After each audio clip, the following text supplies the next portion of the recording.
Réchauffement climatique, déforestation, pollution généralisée. La situation environnementale de la planète n'a de cesse de se dégrader au fil du temps.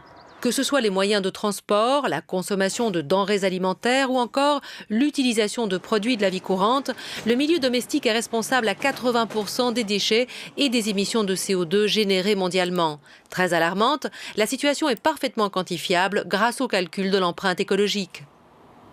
L'empreinte écologique, c'est la mesure de la surface qui est nécessaire pour, d'une part, produire les ressources qu'on utilise dans notre vie de tous les jours, qu'on consomme, et d'autre part, pour absorber les déchets qui sont générés par l'utilisation de ces ressources. Donc, on peut calculer l'empreinte écologique au niveau d'un individu, au niveau d'une ville, d'un pays, et au niveau global de l'humanité. D'ici 2050, si nous ne changeons pas notre façon de produire et notre manière de consommer, il faudra l'équivalent de 2 fois la surface de la Terre pour absorber les déchets et le CO2 produit. Acteurs clés de ce changement, les industries se doivent de proposer aux consommateurs des produits conçus et fabriqués pour un impact minimum sur l'environnement. Un exemple, le téléphone portable. Très utile, ce petit objet très répandu dans le monde connaît un cycle de vie de plus en plus court. Actual lifetime of a mobile device is many times longer than the average use time that in some European countries is already below 2 years. And the way how we manage environmental issues in the company is based on life cycle thinking, meaning that we take environmental requirements and environmental features into account throughout the whole life cycle of our operations and the product. Une des solutions vers une durabilité des ressources de notre planète devrait résider donc dans la conception même des produits, à l'image du Remade, un nouveau concept de téléphone fabriqué entièrement à partir de matériaux recyclés tels que des bouteilles en plastique, des canettes en aluminium ou encore des pneus de voiture et qui devrait être commercialisé d'ici quelques années. Mais si les industries offrent la possibilité aux citoyens d'opter pour des produits plus écologiques, il faut rester attentif à l'utilisation de ceux-ci pour ne pas perdre le bénéfice acquis. On trouve sur le marché aujourd'hui des produits qui sont améliorés du point de vue environnemental, soit parce qu'ils consomment moins de ressources, ils produisent moins de déchets, moins d'émissions polluantes, ou simplement parce qu'ils consomment moins d'énergie lors de l'utilisation. Mais ce gain écologique qu'on est en droit d'attendre est en fait en partie perdu par ce qu'on appelle l'effet rebond, c'est-à-dire un accroissement de la consommation.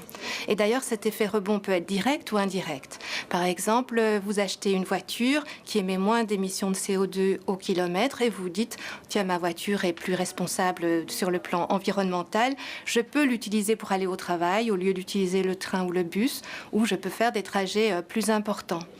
C'est le cas aussi, et alors l'effet rebond est indirect, vous dégagez un bénéfice financier parce que vous avez amélioré l'isolation de votre maison et avec cet argent vous décidez d'emmener votre famille à l'autre bout du monde en avion et donc bien entendu du point de vue des émissions de CO2 vous avez tout à fait perdu l'avantage que vous aviez obtenu dans un premier temps. Face à l'urgence de la situation, la Commission européenne a décidé de mettre en place un important plan d'action.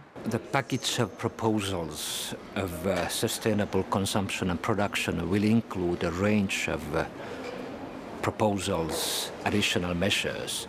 They are very much focusing on improving the products in the market for consumers, making products more sustainable, making it easier for a consumer to use products that are more sustainable. The role of the retailers is essential. They need to make sure that whatever they label and whatever they put in their shelves is understandable to the consumers, and that's why the robust European eco-label system is so important. We have a European eco-label and we have some national eco-labels, and those are already now a guarantee for a consumer. If they choose eco-label product, then they are doing a favor for the environment. Des produits ménagers aux vêtements en passant par les infrastructures hôtelières, l'organisme indépendant Ecolabel estampille toute une gamme de services et de produits favorables à la durabilité de l'environnement. Ce logo assure aux citoyens d'opérer un choix éclairé en tant que consommateurs responsables.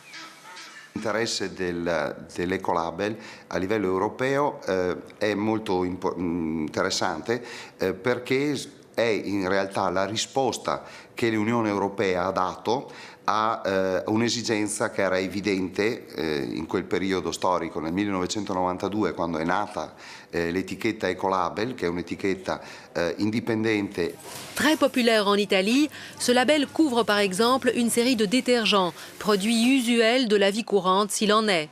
Équivalent aux produits classiques en termes de performance, les détergents estampillés du logo Ecolabel subissent une série de tests pour garantir leur efficacité, mais aussi leur conformité écologique. Ils sont dès lors fabriqués à grande échelle pour être ensuite embouteillés dans des flacons optimisés pour le recyclage. Enfin, ces produits ménagers rejoignent les étalages de la grande distribution qui, elle, joue alors un rôle essentiel auprès des consommateurs. I distributori e l'industria sono i due grandi attori che possono influenzare concretamente il consumatore tutti i giorni e condizionarlo e comunque informarlo del degrado ambientale e del problema estremamente importante che abbiamo oggigiorno. Bien informé, le citoyen prend conscience de l'importance d'une consommation orientée vers l'écologie.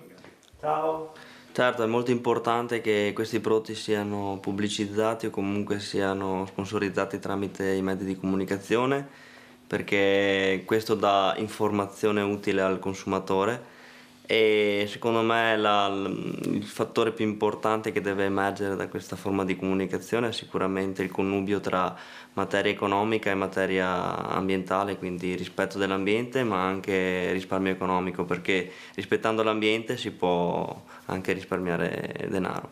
Noi cerchiamo di acquistare materiali con meno imballo possibile, di solito marchiati ecologici, e da partire dagli alimenti agli oggetti di consumo generali, in modo di contribuire appunto in questo modo.